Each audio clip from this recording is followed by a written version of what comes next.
simple. It's usually from like when you start to, let's say that you're a young kid and you get your first board and you get your first pair of shoes, and like you're like starting to take skateboarding a little more seriously and you want to start filming parts. Back in the day when I was a kid, at least, it was a thing where to get recognized by, because usually the first type of sponsorship at all for anything at all for skateboarding is by that local shop usually. Now it's different nowadays with TikTok and Instagram Reels and YouTube Shorts and all that. That's obviously very different. But back then, the first thing way of sponsorship was the local skate shop. So what you would do back then is you would, in most cases, go buy your first board and whatever shoes from that store. If anything, they would they'd recognize you. In some cases, just meet you like, hey, good luck, have fun out there, blah blah blah, and then you go skate.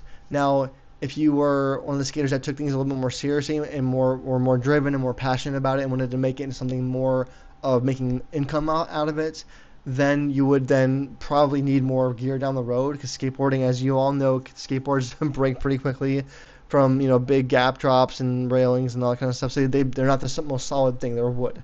So you are going to need to buy skateboards quite a bit, quite often. In some cases, you might buy 3 or 4 or 5 decks at a time because of whatever type of skating you do. Now, over time, if you are consistent with where you buy your boards from, if you live in the same place, for example, and you buy from that same skate shop, over time, you would naturally usually build up a friendship somewhat with the skate shop that you're going to in most cases, and they would recognize that not only are you spending money, which helps them stay in business and stay open as a company and stay afloat basically, but you're serious about your craft.